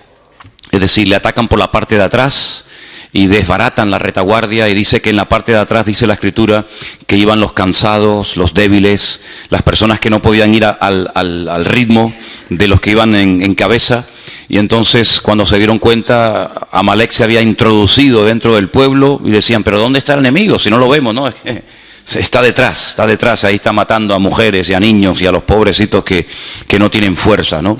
Y dijimos que Amalek en cierto sentido, pues representa un tipo de estrategia diabólica, un tipo de estrategia satánica que consiste en muchas cosas, ¿no? Hemos visto que en el libro del Génesis, aunque uno diga, no me digas, bueno, pues en el libro del Génesis, sabiendo buscar entre las páginas en su texto original, vemos que aparece uno de los nombres de los personajes que también se ha hablado en estos días aquí, y es el de Amán, el famoso Amán, el terrible Amán, el que aparece en el libro de Esther, ¿verdad? Aquel que odiaba a Mardoqueo, a Mordejai, y preparó una horca para matar, según él, a su peor enemigo, y resulta que él no sabía que estaba preparando su propia horca, ¿no? Las vueltas que da la vida. Y hemos visto cómo Amalek, ya digo, era un enemigo físico real, una tribu de salvajes que vivían en esa parte del desierto, pero también en cierto sentido representa la duda, representa la impureza, representa el enfriamiento, representa el alejamiento de parte del Señor, y todas estas palabras las hemos visto y las hemos explicado, e incluso algunas las hemos hasta escrito para que ustedes vieran, ¿no?, en lo que consiste. Es un espectro muy amplio, ¿no? Amalek no es solamente un enemigo que ataca de una manera y nada más, sino que Amalek es tal vez uno de los enemigos espirituales más amplios, y presenta un panorama de diferentes ataques y diferentes líneas en las cuales viene. Pero hay algo muy importante que yo quisiera que en esta mañana volviéramos a repasar, y está en Éxodo capítulo 17. La Biblia dice que el ataque vino en un lugar llamado Refidim. Creo que no lo dije. Si lo dije, lo vuelvo a repetir. La palabra Refidim significa lugar de descanso. Lugar de descanso. Ellos habían estado previamente en un lugar llamado Mará, donde dice que cuando llegaron no pudieron probar las aguas porque eran aguas amargas. Hasta el día de hoy en esa parte del desierto esas aguas existen, pero no se pueden beber. Son muy amargas, son de color rojo, como si estuvieran oxidadas, para que nos entendamos. Y esas aguas están ahí como testimonio de que no se pueden beber. Son aguas amargas, aguas no potables, y el pueblo allí se quejó, el pueblo allí murmuró contra el Señor, pero el Señor les mostró, dice que un arbusto, un árbol, que es tipo de Cristo, que el que viene a endulzar nuestra vida, y entonces aquellas aguas que no se podían beber, al final sí se pudieron beber, y allí dice que el Señor los probó, y allí le dio leyes y les dio estatutos y les dijo algo tremendo, lo vimos en estos días. Si ustedes obedecen mi palabra y obedecen a mis estatutos y a mis principios y a mis decretos, etcétera, etcétera, ninguna enfermedad, ninguna plaga, ninguna cosa negativa de las que mandé a los egipcios, ustedes las experimentarán. Es decir, ustedes estarán como vacunados en contra de todas esas enfermedades. Pero al final añade el Señor, yo, vuestro sanador. Como dando a entender el Señor de que iba a haber momentos en la historia en los que ellos iban a desobedecer al Señor y necesitarían sanidad, ¿no? Bueno, pues cuando caigan y necesiten ser sanados, aquí estoy yo, ¿verdad? Entonces vimos que de ahí fueron a un lugar, a un oasis precioso, 70 palmeras, 12 fuentes de agua llamado Elim. Y allí estaban a gusto, allí no les faltaba de nada, ahí tenían sombra, tenían agua, ahí estaban muy cómodos, pero sin embargo el Señor dice, bueno, el tiempo de estancia aquí se ha terminado. Quiero que sepan que el Señor podía haber llevado en línea recta, que es la forma más rápida de llegar a un sitio, ¿no? En línea recta. Sin embargo, vemos que desde que ellos salen de Egipto hasta que llegan a la tierra prometida, Canaán, no van en línea recta, sino que incluso el Señor los tiene 40 largos años, toda una generación, dando vueltas y vueltas en el desierto a causa de su pecado, a causa de su desobediencia. Vemos que la voluntad de Dios era que hacía 40 años entraran, pero no entraron, porque hay un momento que no lo hemos dicho en estos días, pero creo que es clave y es muy importante, en el que el pueblo le dice a Moisés, ¿por qué no mandas espías? ¿Por qué no mandas a personas para que reconozcan la tierra y nos digan cómo es? ¿Qué más da cómo es? Si esa es la tierra que el Señor quiere que conquistemos, ¿qué más da? Si es grande, si es pequeña, si tiene montañas, si no tiene montañas, ¿qué más da? Esa es la tierra que es nuestra y punto, ¿no? Pero ellos mandaron, según la versión que tenemos generalmente todos nosotros, espías. La palabra realmente es la palabra regalim, que significa exploradores. Hay una gran diferencia, ya lo dijimos en su momento, hay una gran diferencia entre un espía y un explorador. El espía entra camufladamente, no quiere que nadie lo vea, quiere pasar desapercibido, va a espiar, va a observar cuáles son los puntos débiles del enemigo y luego informar a sus tropas para saber cómo atacar. El explorador va a cara descubierta, el explorador no importa que lo observen, el explorador va como una especie de turista, ¿verdad? Y así fueron, dice la Biblia, que estos exploradores, porque es la palabra que emplea el texto original, exploradores, exploraron la tierra, estuvieron 40 días, estuvieron por todo el país, desde el norte hasta el sur, este a oeste. Y entonces cuando ellos regresan, el pueblo está expectante, diciendo, bueno, a ver, ¿cómo es? ¿Cómo es esa tierra? ¿Cómo es el país? Y ellos dicen, bueno, la tierra es buena, la tierra es hermosa, pero es imposible de conquistar. ¿Cómo que? Sí, es imposible, porque resulta que las ciudades están amuralladas y tienen murallas tan enormes que llegan hasta el cielo, cual es falso, y la tierra traga a sus moradores, y la gente son gigantes, y nosotros los veíamos a ellos y nos comparábamos con ellos y parecíamos nosotros como langostas, y dan un informe tan pésimo, un informe tan negativo que dice que toda la santa noche el pueblo de Israel en sus tiendas estuvo llora que te llora, llora que te llora, e incluso pensaron en matar a pedradas a Moisés y decir volvamos a Egipto porque esto es un disparate, esto es una locura, hemos venido aquí para nada, y al final, bueno, el Señor dice en la Biblia que esa noche se apesadumbró, y esa noche fue cuando Dios hizo un decreto que hasta el día de hoy está en vigor, un decreto terrible. Ese día, según el calendario bíblico, era el 9 de Av, el 9 del mes Av, Y ese día fue un día que no van a olvidar en su vida el pueblo de Israel, porque todas las peores desgracias de la historia de ese pueblo, todas han ocurrido siempre el 9 de Av. El día que los reyes católicos en España firmaron el decreto de expulsión de los judíos, curiosamente, ¿no? Aunque vemos en el libro de Esther que no hay casualidades, fue el día 9 de Av. Cuando se firmó la solución final de la Segunda Guerra Mundial fue el 9 de Av. Cuando se destruyó el primer templo de Jerusalén antes de Cristo fue el 9 de Av. Cuando se destruyó el segundo templo 70 años después de Cristo fue el 9 de Av. Y podríamos dar una lista de 100 y pico acontecimientos terribles para que ellos recordaran toda su vida que llorasteis sin motivo. Yo les voy a dar ahora motivos para que lloren ahora por desgracias que ustedes mismos han provocado, ¿no? Y ese día Dios decretó que no iban a entrar. Ese día el Señor dijo, vais a estar un año por día. Si 40 días visteis la tierra, desechasteis la tierra, os habéis quejado, no os gusta lo que yo tengo preparado para vosotros, muy bien, pues venga al desierto a dar vueltas. En vez de 40 días, 40 años. Y todos aquellos de 20 años para arriba que salieron de Egipto, que vieron la gloria del Señor, que vieron milagros tremendos, dice que ninguno de ellos iba a entrar salvo dos. Josué y Caleb, que también fueron dentro de ese grupo de los 12 exploradores, pero ellos no se quejaron. Dice, por ejemplo, que Caleb fue hacia una región donde estaban enterrados los patriarcas, la ciudad de Hebrón. En aquel tiempo se llamaba Kiriat Arba. Kiriat significa pueblo, Arba significa cuatro. El pueblo de los cuatro gigantes o de los cuatro principales. Y es que en aquel lugar hay una cueva que compró Abraham en su día, y se llama la famosa cueva de Macpela. Macpela significa la cueva de las parejas. Está en la ciudad de Hebrón. Allí está enterrado Abraham con su esposa Sara. Allí está enterrado Isaac con su esposa Rebeca, y ahí está enterrado también Jacob con su esposa con su esposa Lea. Raquel no, porque murió por el camino y no está allí enterrada. Y hay una tradición judía que dice que también allí está enterrado Adán y Eva. Pero bueno, eso ya es harina de otro costal. La cuestión está en que cuando Caleb vuelve al pueblo, dice, efectivamente, las murallas son muy altas, pero eso no es una mala señal. Si todo es como se mire. Alguien dijo, el vaso está medio lleno o medio vacío. ¿Sabéis por qué las ciudades están tan amuralladas? Porque nos tienen miedo. Porque si no nos tuviera miedo, vivirían sin murallas, vivirían sin protección, vivirían sin torres de vigilancia. Pero como nos tienen miedo, han construido enormes murallas porque nos tienen miedo. Así que no se lo tomen por lo negativo, sino tómense lo positivo, ¿vale? el hecho de que ellos parezcan gigantes no es verdad, no es que sean gigantes, sino que tú, al tener una declaración de fe tan pobre y tan miserable, te ves con una bajoestima tan terrible que le das al enemigo una fuerza que no tiene. Y vemos que, por ejemplo, allí en Refidín fue donde fueron atacados porque la forma de hablar como que le dio alas, como que le dio pie al enemigo.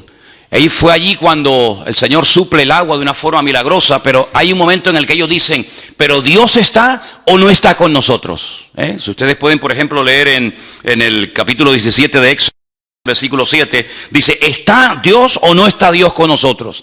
Eso es una queja, eso es una duda, eso es poner en tela de juicio la credibilidad de Dios. El Señor le dijo, yo les voy a acompañar, no se preocupen, yo voy delante de ustedes, nadie les podrá hacer frente, a todo lugar donde vayan, mi gloria, mi presencia, yo iré con ustedes. Pero ahora dicen, ¿pero está o no está Dios? ¿Cómo que no está? Estamos dudando de la palabra de Dios, y entonces allí es donde el enemigo les ataca sin previo aviso, como les acabo de decir, y es que nuestra forma de hablar, ¿sabes?, o frena al enemigo o le da posibilidad, le da alas al enemigo para poder atacarnos. Yo decía en estos días que Dios nos va a guiar según tú has decidido ya la forma como Dios quiere que te guíes. En otras palabras, si escoges el camino de la duda y de la queja, del lamento, no te preocupes que tendrás muchos motivos para lamentarte en el 2016. Pero si coges el camino del servicio, de agradar a Dios, no te preocupes, como dice la Biblia, porque esa es la promesa, todo te irá bien. Irás de victoria en victoria y de gloria en gloria y de triunfo en triunfo. Pero tú decides la forma como tú vas a dejar que el pastor de los pastores, el Señor Jesucristo, pastoree tu vida. Así que allí Amalek les ataca, y les ataca por la parte de atrás, donde dice que estaban los cansados, los trabajados, como dice la Biblia, los débiles. Y hay una traducción, una posible traducción que también se le podía haber dado a estos dos términos hebreos, y es a los que tenían miedo del futuro. Y tal vez dice, bueno, yo no estoy cansado, yo no estoy trabajado, yo no estoy extenuado, yo no estoy asfixiado, pero tengo ciertos temores. ¿Conseguiré trabajo? ¿No conseguiré trabajo? ¿Saldré de la crisis? ¿No saldremos de la crisis? ¿Qué pasará con el futuro de España? Esa actitud es una actitud que le da alas al enemigo, porque el pueblo de Dios tiene que hablar en fe y vivir en fe. Y hasta que no cambiemos nuestra forma de hablar, no vamos a poder cambiar nuestra forma de vivir. Y hasta que no cambiemos nuestra forma de vivir, no vamos a poder ver cosas grandes y maravillosas en nuestra vida. Albert Einstein dijo en cierta ocasión algo tremendo, y él dijo, si estamos continuamente haciendo lo mismo, no vamos a poder ver cambios y cosas diferentes. Si seguimos hablando igual, orando igual, creyendo igual, comportándonos igual, no vamos a ver cosas diferentes en nuestra vida. Por lo tanto, nuestra forma de hablar es un imán que atrae la bendición de Dios o que la aleja y que la espanta. Entonces, aquellos espías, aquellos exploradores, cuando volvieron, dijeron, sí, la tierra es buena, la tierra es maravillosa, pero vamos a ver, ¿es buena o no es buena? ¿Es la tierra que el Señor nos ha dado o no es la tierra que el Señor nos ha dado? Fíjate que dice que entre dos hombres, eso es algo increíble, pero real, entre dos personas tuvieron que ayudarse el uno al otro para poder traer un racimo de uvas. ¿Y cuánto pesaba cada uva? Se veían así como se las coge Trotsky y las revienta todas, ¿no? Dos hombres para coger un racimo de uvas. Muchacho, pero como cada uva hacías así, y te hacías un litro ahí de zumo, ¿no? Algo increíble. Y se dieron cuenta de que la tierra era impresionante, la tierra era rica, era fértil. Pero había condiciones que ellos tenían que tener en cuenta. El Señor le dijo, mira, cuando ustedes vivían en Egipto, el agua nunca faltaba. Porque tenían el río Nilo, que por cierto dice la Biblia que en los últimos tiempos se secará. La lengua de Egipto se secará. Dice, pero a la tierra a la que yo voy, a la tierra a la que ustedes van y yo les envío, es una tierra que les mandará en su momento la lluvia temprana y la lluvia tardía en base a la forma como ustedes vivan y en base a la forma como ustedes hablen. Si ustedes hablan mal, si ustedes se quejan, si ustedes se apartan de mis caminos, si ustedes se enfrían, si ustedes comienzan a adorar a otros dioses, olvídense, aquí no va a llover, aquí no hay río, aquí no es como Egipto, que movías una piedra y salía el agua por las tajeas, sino que aquí es una dependencia diaria y permanente de parte del Señor. Si hablan bien, si hay victoria, si hay bendición, la lluvia cae. Pero si ustedes, por la forma de hablar, pueden llegar a cerrar el cielo, y dice la Biblia, el cielo se volverá como si fuera de bronce. Y por eso dice la palabra que hasta para la lluvia tendría que depender de la forma de hablar. Y estamos viviendo en unos tiempos en los que es muy importante cómo hablamos y cómo actuamos y cómo vivimos y cómo reaccionamos, porque lo que no podemos hacer es reaccionar, pensar y hablar y vivir como actúa la gente del mundo. Nosotros vivimos en este mundo, pero no somos de este mundo. Nuestra mirada está puesta en un Dios poderoso, en unas promesas que son sí y amén en Cristo Jesús. Y no podemos bajo ningún concepto entrar en desánimo, en derrota, en murmuraciones y en quejas, porque eso le da alas al enemigo, y a quien tenemos que darle alas es a nuestro Dios. ¿Cuántos dicen amén? Así que en esta historia hay un momento en el que vemos que este conflicto es diferente. Este conflicto no es una guerra simplemente de 1000 contra 5000 o hombres contra hombres, sino que aquí hay un factor espiritual muy importante. Y vamos a leerlo en Éxodo capítulo 17 otra vez, por favor, a partir del versículo 8. Éxodo capítulo 17, hay un momento en el que Moisés dice: mira, yo voy a subir al monte a orar, y tú tienes que salir a pelear contra este enemigo en lo natural, y yo pelearé contra las fuerzas que lo ungen y que lo respaldan y lo apoyan en lo espiritual. Y dice la palabra que suba a lo alto de un monte. Vamos a leerlo. Entonces vino Amalek y peleó contra Israel en Refidim, versículo 8. Y dijo Moisés a Josué: escógenos varones y sal a pelear contra Amalek mañana, porque yo estaré sobre la cumbre del collado y la vara de Dios en mi mano. Hizo Josué como le dijo Moisés, peleando contra Amalek, y Moisés y Aarón y Hur subieron a la cumbre del collado. Y sucedía que cuando alzaba Moisés su mano, Israel prevalecía. Mas cuando él bajaba su mano, prevalecía Amalek. Las manos de Moisés, lógicamente, se cansaron, por lo que tomaron una piedra, la pusieron debajo de él, él se sentó sobre ella, y Aarón y Hur sostenían sus manos, el uno a un lado y el otro a otro. Y así hubo en sus manos, dice aquí, firmeza. El texto original dice hubo emuná, hubo fe. Hasta que se puso el sol.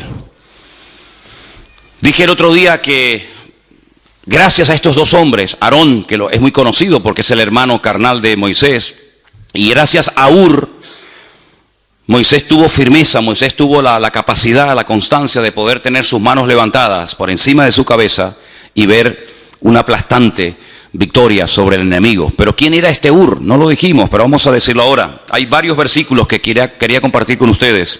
Seguimos en Éxodo, capítulo 24, verso 14. Éxodo 24, 14. No sé si hay algún hermano que por ahí tenga su Biblia a mano y lo quiera leer. Y también que otra persona tenga preparado el 31, versículo 2. Repito, Éxodo 24, 14. Y otra persona, Éxodo 31, 2. ¿Quién tiene el Éxodo 24? Y aquí Aarón y Hur están con vosotros, el que tuviese asunto acuda a ellos. Hur, sin lugar a dudas, era un hombre muy importante dentro del pueblo de Israel, hasta el punto que Moisés, cuando se va a la montaña a orar y se fue 40 días, le dice al pueblo: yo me voy un tiempo, pero si hay algún asunto, algún problema, algo que surja dentro del pueblo, ahí está Aarón y ahí está Hur, para que consulten con ellos. Luego, Hur no era una persona normal y corriente, sino una persona con una autoridad y con un peso espiritual, con una autoridad dentro del pueblo muy, muy importante. Es una referencia que tenemos que tener en cuenta. El segundo texto está en Éxodo 31, 2, y ahí nos da un poquito más de información sobre este personaje llamado Hur. ¿Quién lo tiene? Mira, yo he llamado por nombre a Besaleel, hijo de Uri, hijo de Hur, de la tribu de Judá. Ok, este hombre era de la tribu de Judá, y el nieto de Hur fue la persona que el Señor capacitó y usó para la construcción y el diseño del tabernáculo en el tiempo en el que el pueblo de Israel estaba peregrinando. Hay algunos comentarios que dicen, y la mayoría de ellos afirman que es así, que Hur era el esposo de Miriam o de María. Saben que eran 3 hermanos: Moisés, Aarón y Miriam o María, y el marido de María atribuyen que sea Hur, ¿vale? Hay otro texto más, y está en Primera de Crónicas 2, 18 y 19,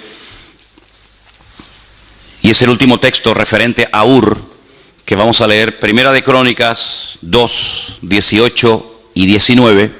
¿Los están poniendo ahí? Qué bueno. Es que no tengo ojos por la espalda de momento. A ver, ¿quién los tiene, por favor? o si lo queréis leer ahí directamente. Leerlo todos, ahí lo tenéis.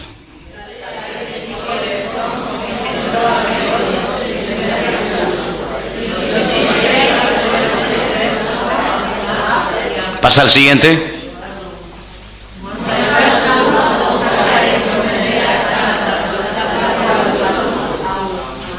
Ok, hay dos Caleb, hay dos personajes en la Biblia que tienen el mismo nombre. Caleb, aquel que conquistó con Josué parte de la tierra prometida, ese no es el Caleb padre de Ur. Y otro Caleb que es el famoso padre de Ur. Es decir, esta persona era una persona con influencia, era una persona con autoridad, era una persona con peso. Y esta persona junto con el hermano de Moisés suben a lo alto de esa montaña y le sostienen las manos mientras Moisés se sienta y está orando. Sí, aquí vemos cómo aprendieron a trabajar en equipo, cómo aprendieron a colaborar. Ese famoso salmo que se dice tantas y tantas veces: mirad cuán bueno y cuán delicioso es, ¿qué? Habitar los hermanos juntos en armonía, ¿En qué se basa? ¿A qué hermano se refiere? Nosotros lo apropiamos para nosotros, ¿no? Y decimos, bueno, cuando estamos los hermanos juntos en armonía, y bueno, está bien, no es que estemos cometiendo una barbaridad, pero realmente se refiere a la hermosa compenetración y al trabajo en equipo que hubo siempre entre Aarón y entre Moisés. De hecho, en ese salmo que acabamos de citar ahora un poquito, el Salmo 133, se menciona al final del salmo, se menciona Aarón, dice, es como el óleo sobre la barba de Aarón que desciende sobre el borde de su...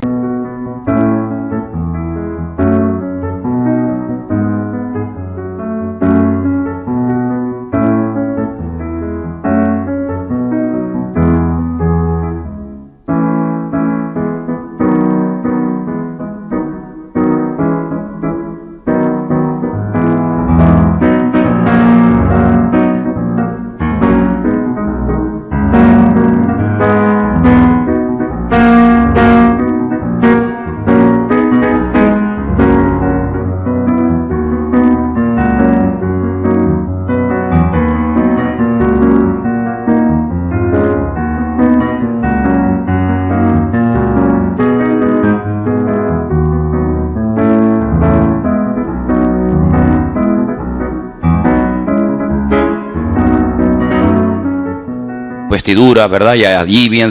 Entonces, Aarón supo ocupar su lugar, Moisés supo ocupar su lugar, María supo ocupar su lugar, y mientras Aarón funcionó en el terreno que Dios le puso, que era de sumo sacerdote, mientras Moisés hacía la función de vocero o profeta de Dios, y mientras su hermana María, que dice que era profetisa, era una mujer que llevaba la alabanza en el pueblo de Israel, todo funcionaba a la perfección. En el momento en el que Aarón, porque generalmente Moisés no cometió ese error, pero en el momento en el que Aarón o María salían de su terreno y se querían ocupar de otras cuestiones, automáticamente habían problemas. Por ejemplo, la Biblia nos enseña que María en una ocasión dijo: ¿y por qué cuando Dios quiere hablar al pueblo, por qué siempre tiene que utilizar a mi hermano y no me usa a mí? Y en ese momento quedó automáticamente leprosa. Y dice la Biblia que la tuvieron que echar del campamento, porque la lepra es una enfermedad contagiosa que se pega. Y entonces la tuvieron que echar del campamento. Fíjate simplemente ese comentario.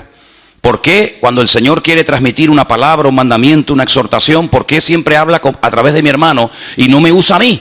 Bueno, pues porque a ti el Señor te está usando en otra cosa y a tu hermano en otra cosa, y no es para competir, sino es para complementarse.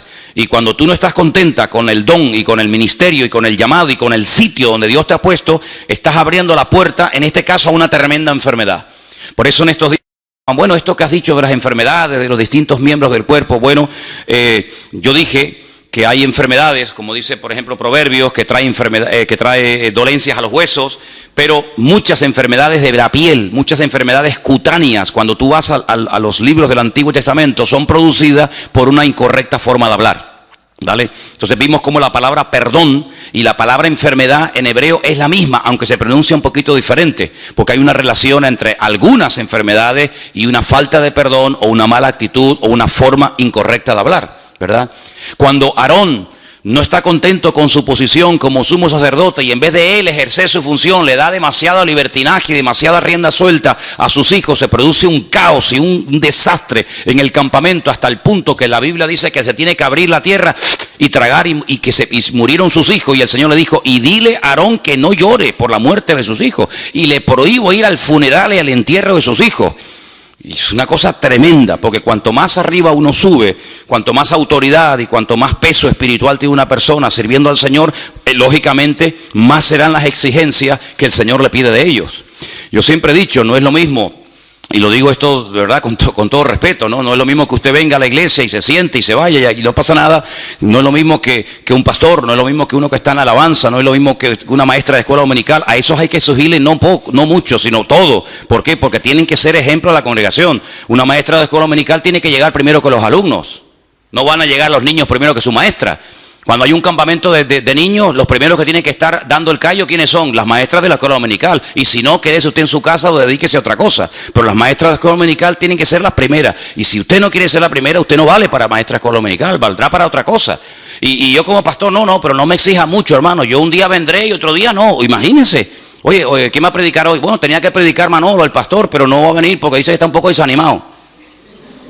¿Cómo? No, que dice que le dolía la cabeza. Es que a mí no me puede doler nunca la cabeza. De hecho, yo empecé a predicar con dolor de cabeza, ya se me quitó. ¿Por qué? Porque el Señor, cuando usted quiere servir al Señor, el Señor dice: ¿tú me quieres servir? Ok, vente para acá. Pero también te voy a exigir más.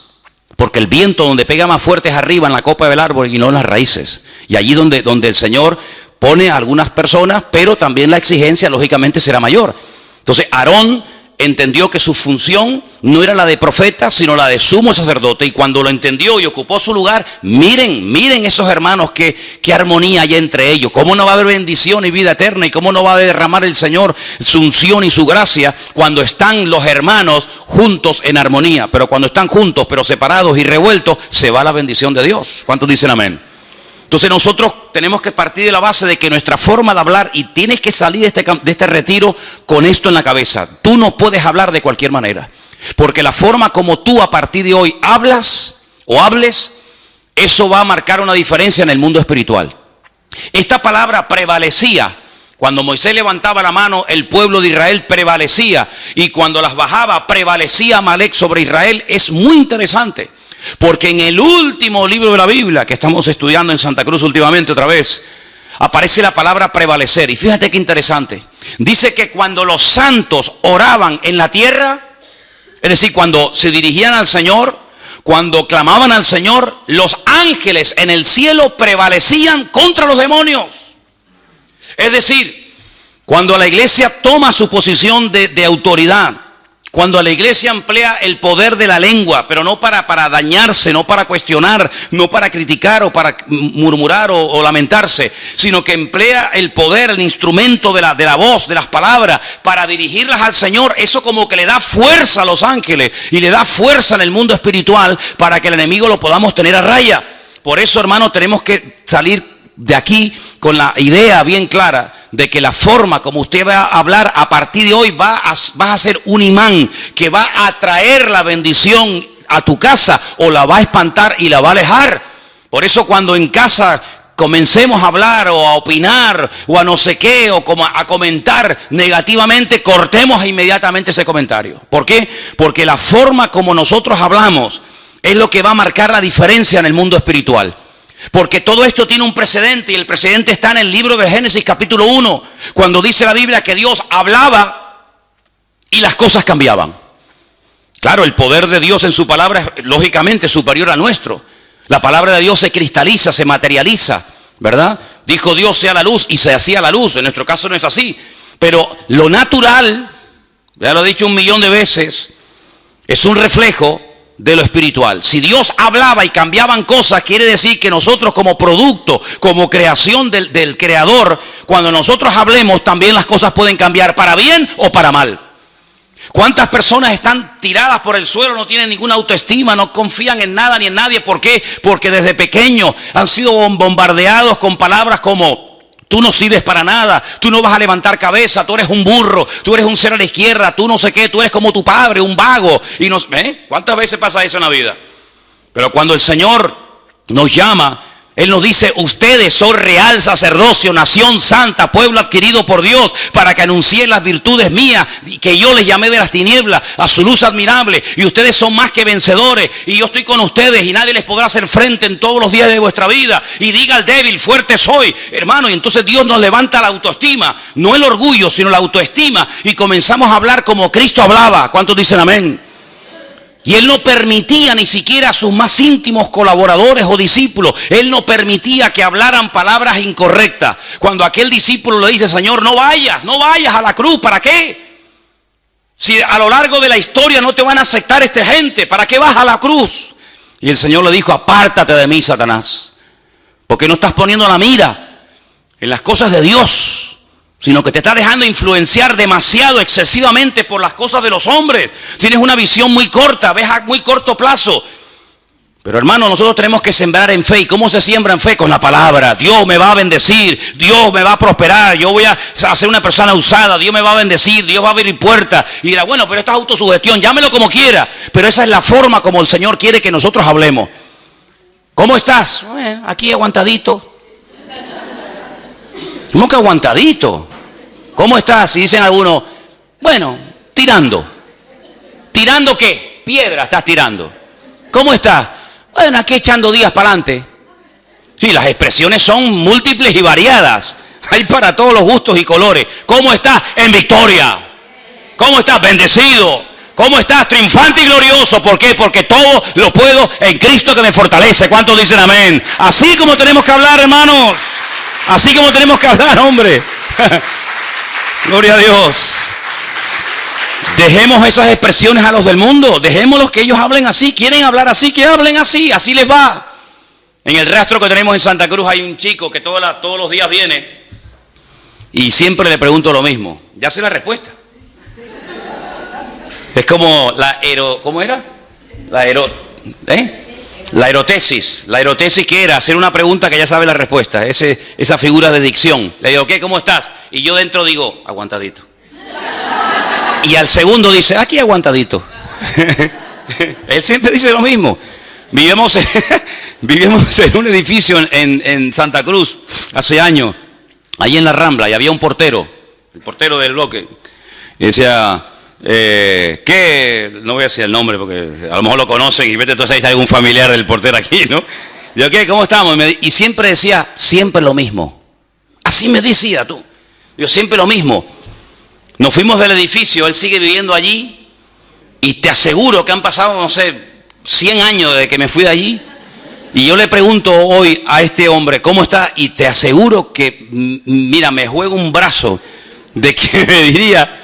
Siempre lo mismo. Increíble, ¿cómo puedes? Yo es que me aburro 2 veces haciendo la misma cosa, Dios mío.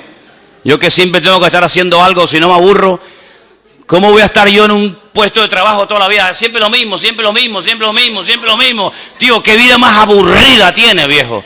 Qué sosa de vida eres, de verdad que no eres atractivo, aparte eres bajito, gordo, feo, encima siempre lo mismo. Ya, no hay por dónde me cogerte, viejo. ¿Me entiendes? El Señor está conmigo, Dios me va a bendecir, el Señor me bendice y tal. Claro que sí, hombre, claro que sí. Y esa es la forma como podemos hablar. Y el enemigo, cuando oye a un tipo hablando así, el enemigo dice, agüita con este, vamos para allá. Porque con este no me meto, claro. ¿Me entiendes? Y eso no tiene nada que ver con la edad, no tiene nada que ver con la cultura. No, es que los suecos somos así, los españoles. No, olvídate de eso, no, ni suecos, ni alemanes, ni vaina. Somos cristianos, somos hijos de Dios. Y como hijos de Dios, el diablo tiene que tenernos miedo a nosotros. Hay creyentes, yo no sé, aquí nosotros porque no nos hemos criado con ese ambiente, pero hay creyentes que cuando les conoces y hablas con ellos de otras congregaciones sobre todo, pues siempre están, no, es que el diablo, no, es que el enemigo, es que yo digo, pero ¿cómo puedes vivir así? Siempre con miedo.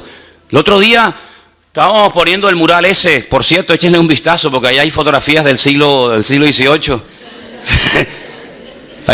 Ahí van a decir, Dios mío, dame discernimiento de espíritu porque no sé quién es este, ¿no? Y entonces resulta de que Juan, ¿dónde está Juan? Ahí está Juan. No sé cómo fue, yo pensaba, ven esos chorretes que hay por ahí del óxido de la canaleta. Pues dice, no, esto es de, ¿cómo me dijo? Del aceite o de no sé qué cosa. Digo, ¿cómo del aceite, Juan? Si esto es de la lluvia que cae arriba y está oxidada la canaleta, hay que cambiarla. Dice, no, esto es de aceite. Digo, ¿cómo? Digo, mira. Y me dice, mira para acá. Y le digo, ay, mira. Mire lo que hay aquí. Además, fíjate, hace así. Una mano. ¿La ves? Yo digo, dice, no, hay aquí. Allí, hay, y entonces resulta de que en el cuarto de ¿cómo es? En el cuarto donde duermen ustedes, las puertas son blancas, las puso unas puertas preciosas, y el otro día estaba en la habitación, allí creo que estaba hablando con Margarita, y veo en la puerta una mano, y yo dije, sin haber sabido todavía la explicación de la vaina esta, yo digo, esto fue uno que tenía la mano hedionda, o sucia, perdón, ya. Como estamos de retiro, tengo mentalidad de retiro en vez de pastor ahora mismo, ¿no? Y entonces le digo, esto fue uno que tenía la mano sucia y la puse aquí. Y ya me iba yo a buscar un trapo para limpiarle y me dice Juan, dice, no, es que aquí, cuando esto a veces lo prestamos o lo alquilamos a algunas iglesias y entonces resulta que no se les ocurrió otra cosa, por ahí hay más manos, ya verá, ahora van a ver manos por todos lados. Y dice, no, vinieron aquí unos hermanos y no se les ocurre otra cosa que meter las manos en aceite y ponerse por todas las paredes, ungiendo y bendiciendo las paredes. Y yo digo, ¿ungiendo las paredes? ¿Cómo que ungiendo las paredes? Es como si yo voy a tu casa y le digo, hermana, ¿tiene un poquito de aceite de olivas? Sí. Venga a ungir en la casa y te mancho todo el salón. Hermano, nosotros no podemos tener esas supersticiones. Yo me acuerdo hace años había aquí un matrimonio en el Toscal, que fuimos un día a su casa y lo veo con un bote de aceite ungiendo la jaula del canario. Mi madre, no les digo mentira, era verdad. Y le digo, ¿pero qué está haciendo? Y dice, no, es que el canario últimamente está haciendo unos ruidos raros. Digo, ¿estará fónico? ¿Habrá aprendido el cántico? Digo, ¿pero cómo va a ungir usted la jaula de un canario, hombre? Con lo caro que está el aceite, hombre. Entonces, hermano, vamos a ver, el aceite en la Biblia se utilizaba todo, pero mire, nosotros tenemos un Dios que nos cuida hasta cuando cerramos los ojos durante la noche. No es prueba evidente que cuando estoy dormido y no me entero de nada, el Señor me está guardando. Dice, el ángel del Señor acampa alrededor de los que le temen y los defiende. Por lo tanto, yo tengo que ir por la vida con la seguridad de que el Señor está a mi lado y que nadie podrá contra mí, a menos que el Señor se lo permita. ¿Y sabe cuándo el enemigo tiene autorización, entre comillas, para atacarme y para zarandearme? Cuando bajo la guardia, cuando estoy en desorden, cuando me enfrío, cuando me aparto del Señor, cuando empiezo a pensar y a hablar tontería. Pero mientras yo esté hablando correctamente, mientras mi fe y mi mirada esté puesta en el Señor está conmigo como poderoso gigante. Y aunque un ejército acampe contra mí, no temerá mi corazón, porque el Señor es mi luz y mi salvación y no va a pasar nada. Porque esas son las promesas del Señor. Y tenemos que creer en las promesas del Señor, hermanos, y no tener ningún temor. Hay una historia en la Biblia que yo la he leído y compartido infinidad de veces con ustedes. Y es esa historia cuando el profeta Eliseo está en una casa y resulta de que le dicen al enemigo, le dicen al ejército contrario, tú sabes por qué tú pierdes todas las batallas, tú sabes por qué todas las estrategias te salen mal, tú sabes por qué cuando vamos a atacar por un lado nos están esperando y cuando dice, bueno, pues ataquemos por el otro lado nos están esperando, ¿tú sabes por qué? Dice, no. Dice, porque en Israel hay un varón de Dios. Y lo que tú hablas en secreto, Dios se lo revela a él. Así que da igual si lo vas a atacar por la derecha, por la izquierda, por arriba, por abajo, de noche o de día. Todo te va a salir mal porque el Señor pelea con esa gente. Y este general o este rey dice, pues matemos a este hombre. Matemos a este hombre y se le acaba la fuente de información. Dice, vamos. Dice la Biblia que rodearon toda la casa del profeta Eliseo y no venían para contarle el cuento de Caperucita Roja, hermano. Venían para matarlo. Y entonces Eliseo tenía un colaborador, un ayudante, llamado Giesi. Nombre más feo. Así se llamaba, Giesi. Y Giesi sale fuera y cuando levanta la mirada, vio toda la casa rodeada de soldados que venían a matarlos. Y se mete para adentro muerto de miedo y dices, de aquí no salimos. Estamos rodeados de enemigos. Este es el último día de nuestra vida. Y el profeta Eliseo sale afuera, mira así, dice, tranquilo, no te preocupes. Más son los que están con nosotros que los que vienen contra nosotros. Y ese que era un pedazo de carne, porque era carne, le dice, ¿quién está con nosotros? Si hasta el perro salió corriendo. ¿Quién está con nosotros? Dice, Señor, abre los ojos para que vea. Y dice que cuando el Señor le permitió ver con los ojos de la fe, dice que vio millones de ángeles, la gloria del Señor estaba rodeando la casa y le dijo, yo te lo dije, aunque tú no lo veas porque tu forma de hablar impide que la revelación de Dios venga a tu vida. Tú no te das cuenta que hay una protección sobre nosotros. Y no solamente hay una protección personal, sino mira ahora, Señor, en el nombre de nuestro Dios, del Dios de Abraham, el Dios de Isaac y el Dios de Jacob, haz justicia. Y todos los que venían contra ellos se quedaron ciegos. Y tuvo que ir a Eliseo y le dijo, ¿a quién vienen a buscar? Dice Eliseo, ven que yo les llevo. Y hace así, los llevó a todos y los sacó fuera de la ciudad. Y le dice, ahora abren los ojos y que se manden a mudar todos estos. Ese es nuestro Dios, hermanos, un Dios que nos ha...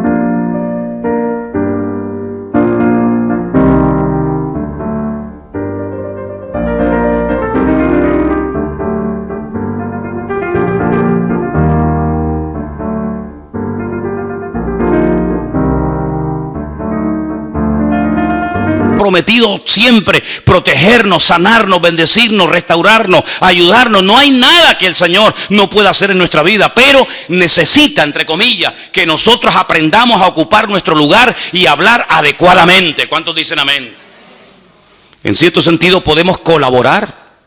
Sí, podemos colaborar. En este caso era con Moisés, pero podemos colaborar incluso con personas necesitadas que podemos ayudarles a que depositen su fe y su confianza en el Señor. Vamos a ir al Evangelio según San Mateo, Marcos. Que Dios bendiga a nuestro hermano Marcos, amén. Gloria a Dios. Marcos capítulo 2. Es una historia, un mensaje muy conocido, donde vemos cómo nosotros en un momento determinado podemos ayudar a otras personas, hasta ayudarles a crecer y que esas personas después caminen solas. Marcos capítulo 2, versículo 1 dice que Jesús entró otra vez en Capernaum. La palabra Capernaum es Cafer-Naún. Cafer en hebreo significa pueblo. Naún es el nombre del profeta Naún. Entró al pueblo del profeta Naún. Y después de algunos días se oyó que estaba en casa. E inmediatamente se juntaron muchos, de manera que ya no cabían ni aún a la puerta, y les predicaba la palabra.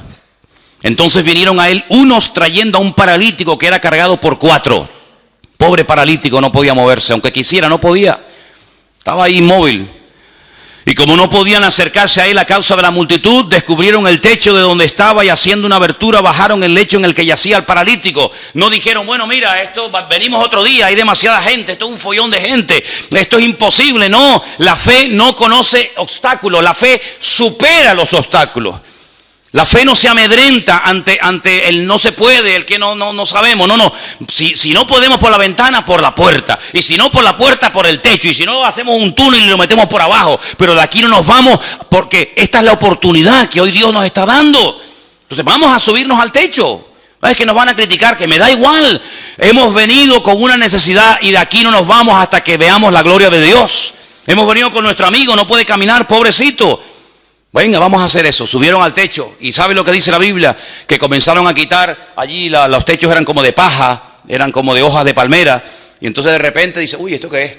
Miren lo que dice, versículo 5. Al ver Jesús, ¿la fe de quién? ¿Y la fe del paralítico dónde está? No sabemos si tenía o no tenía fe. En ese momento el hombre estaba tan mal, tan desanimado, tan hundido, que dependía de otras personas. Así nos pasó a nosotros. ¿Verdad? Cuando vinimos al Señor, alguien nos llevó, alguien nos habló, dependíamos de alguien. Y este pobre hombre ni siquiera podía caminar, no tenía fe, no tenía ilusión en la vida, no tenía nada. Pero dice Jesús que al ver la fe de ellos, le dijo al paralítico, hijo, tus pecados te son perdonados. Entonces estaban allí sentados algunos de los escribas, los cuales cavilaban en sus corazones y decían: ¿por qué este habla así? Blasfemias dice. ¿Quién puede perdonar pecados sino solo Dios? Y conociendo luego Jesús en su espíritu que cavilaban de esta manera dentro de sí mismo, les dijo: ¿por qué caviláis así en vuestros corazones? ¿Qué es más fácil? No dijo que es más difícil, sino que es más fácil. Le dijo al paralítico: ¿tus pecados te son perdonados? O levántate, toma tu lecho y anda. Si yo te pregunto a ti en esta mañana, ¿para ti qué es más fácil? ¿Decirle a una persona: te perdono tus pecados? ¿O decirle al paralítico: levántate, toma tu lecho y camina? ¿Para ti qué sería más fácil? Claro, porque eso no cuesta nada, ¿no? Pero para el Señor no hay nada difícil. Él no emplea la palabra difícil. Dice que es más fácil. ¿Cómo que es más fácil? Sí, para mí es igual. Me da igual resucitar un muerto, que calmar una tempestad, que echar fuera 2000 demonios, que levantar a un paralítico. Me da igual. Para mí todo es fácil. Yo no tengo ningún problema. Lo difícil lo ponen ustedes. Entonces dice la Biblia que le dice al paralítico más adelante: levántate, toma tu lecho y anda. Y ese hombre que vino cargado por 4 personas, que no dependía de sí mismo, sino de la ayuda externa de otros amigos, se marchó caminando. Entonces eso es lo que ha ocurrido en nuestra vida y eso es lo que tiene que ocurrir. Venimos al Señor con necesidades, venimos al Señor con dudas, venimos al Señor con problemas, con traumas, con ataduras, con lo que tú quieras. Y alguien nos habló del Señor, alguien nos invitó a la iglesia, alguien nos testificó, alguien nos sembró la semilla, la palabra. Y venimos pues así, sin poder movernos, atados con un montón de historias. Pero llega un momento en el que el Señor nos desata, nos libera, nos resucita, nos da vida otra vez y podemos caminar. Y ahora ese ya no tenía que volver a usar la camilla, porque eso fue una parte del pasado. Ahora él iba por las calles diciendo: yo estaba un día paralítico y ahora puedo caminar y puedo ayudar a otras personas. Y eso es lo que tiene que ocurrir en nuestra vida. Darnos cuenta de que a lo mejor tenemos que ayudar a una hermana y decirle: mira, hermano, así no se habla, ¿sabes? No, así no se habla, mijo. ¿Cómo te voy a preguntar yo a ti todos los días cómo estás? Y tú dices: aquí aguantadito. No, aquí no se habla así, ¿sabes? Aquí aguantadito no hay nadie. Se tiene que hablar victoriosamente. Ah, vale, aprendido. ¿Y cómo está? Ay, ahí me duele aquí, me duele aquí, me duele allá, me duele por allá. No, yo no te estoy preguntando qué es lo que te duele, te estoy preguntando cómo estás. Ah, perdón.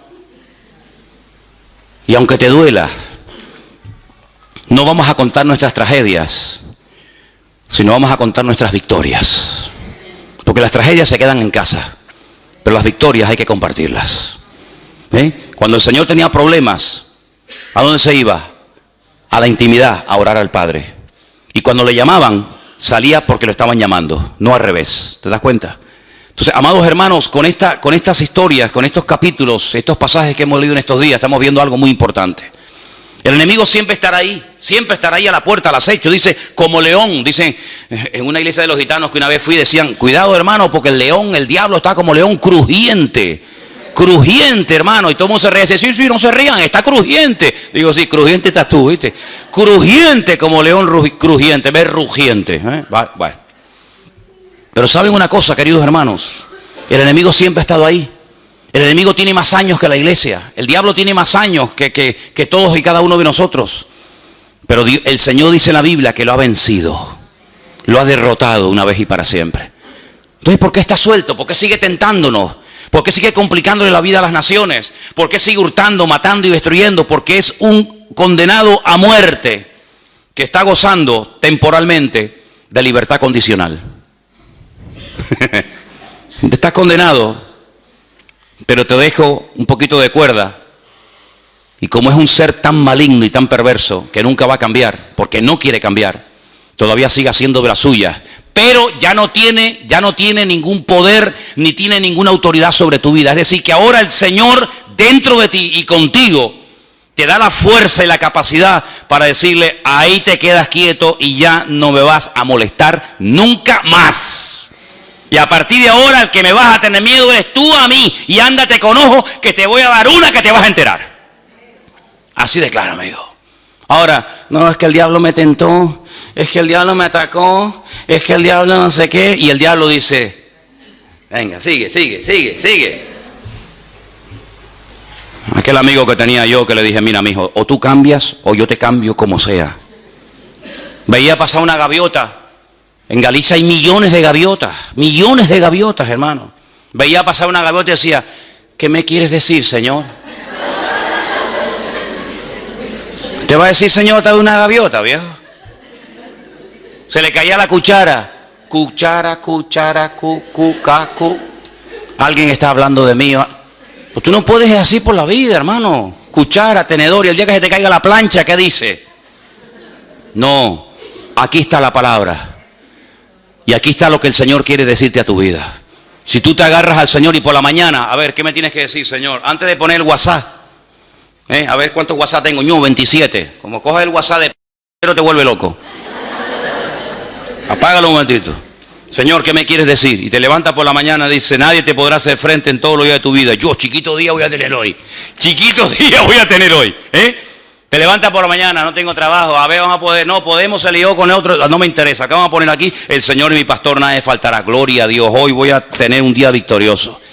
Si tú te acostumbras a romper esos hábitos de miseria y comienzas a sembrar fe y comienzas a vivir en fe, vas a comenzar a vivir diferente. ¿Sabes por qué? Porque tienes un Dios diferente, tienes el Dios todopoderoso, el Señor de señores y el Rey de reyes.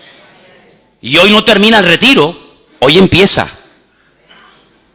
Hoy no termina, hoy empieza en tu vida el resultado de lo que aquí se ha enseñado. Porque de nada sirve haber estado aquí, gloria a Dios, aleluya, ¿verdad?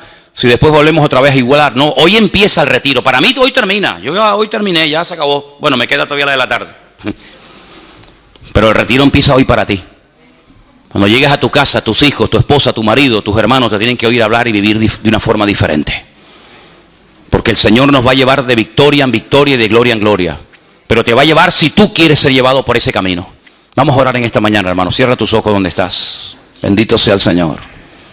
Ahí donde tú estás, tienes hoy que decirle al Señor con tus propias palabras: yo hago pacto contigo, Señor.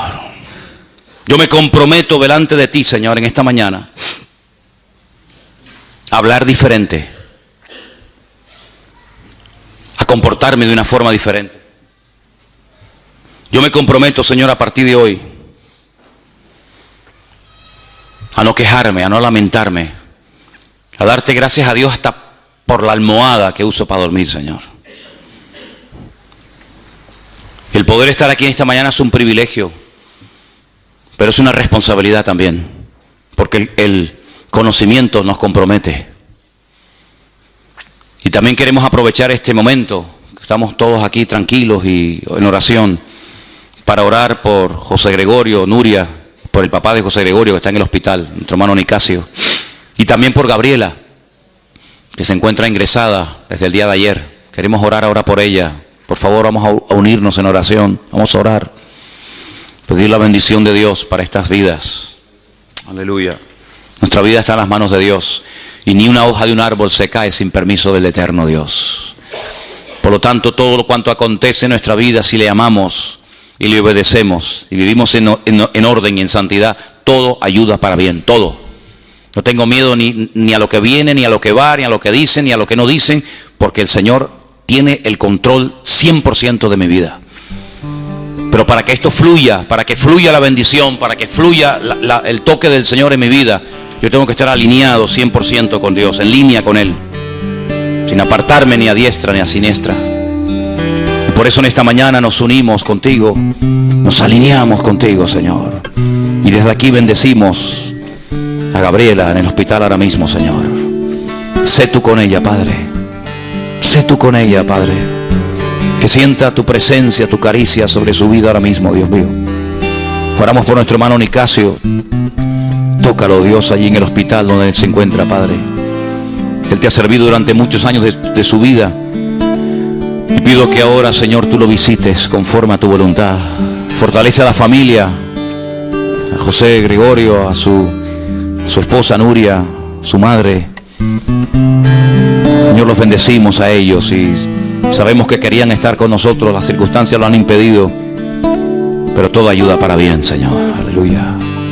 Y te pedimos, Señor, en esta mañana que cuando nos marchemos de aquí, nunca olvidemos que Amalek está a la puerta acechando, que es un enemigo que no tiene piedad. Es un enemigo que aprovecha la más mínima ocasión para complicarme la existencia. Pero lo hemos desenmascarado. Hemos descubierto que en la frialdad, en el distanciamiento, en la lujuria y en tantas y tantas áreas se siente fuerte. Pero no le vamos a dar lugar porque hemos descubierto que es un enemigo perverso. Hemos descubierto que Satanás se camufla y viene a veces a sembrar a una palabra que nos hace titubear.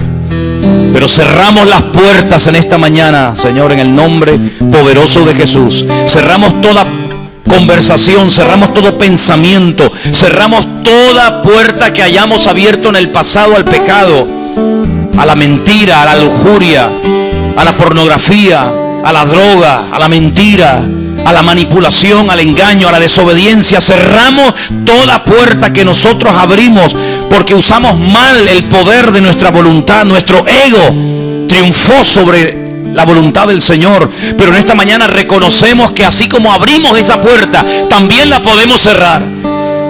Cerramos la puerta al miedo, a la superstición. Cerramos la puerta, Dios mío, como dice tu palabra, a la adivinación. Cerramos tu puerta, Dios mío, a ese espíritu de que todo es casual, de que no hay propósito, sentido ni razón. Cerramos toda puerta al enemigo en el nombre de Jesús.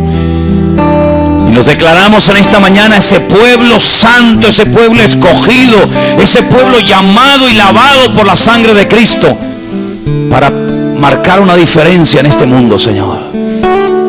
Señor, sabemos que en estos días este lugar ha sido una especie de oasis, donde ha habido palabra, donde ha habido presencia, donde ha habido renuevo.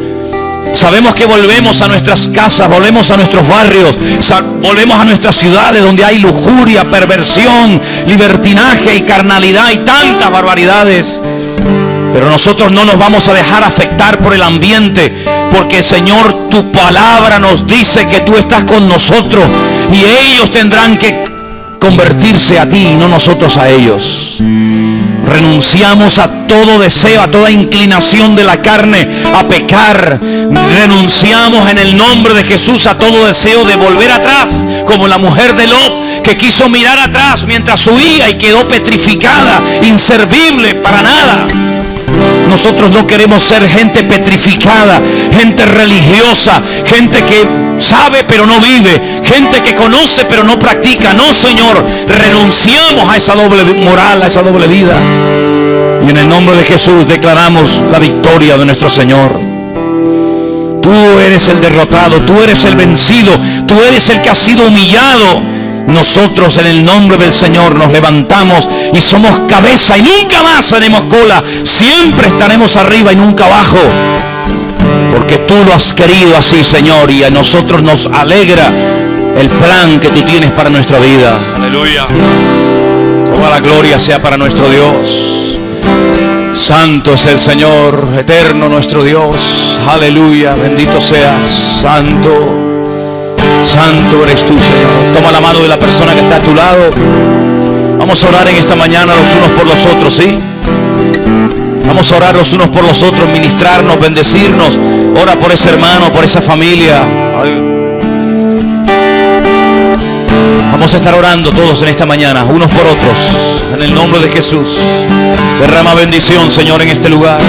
Derrama bendición sobre tu iglesia, Dios mío. Aleluya, aleluya. Sí, Señor. Sí, Señor. Oramos todos esta mañana delante del trono de la gracia. Oh, Cristo Jesús, santo, santo.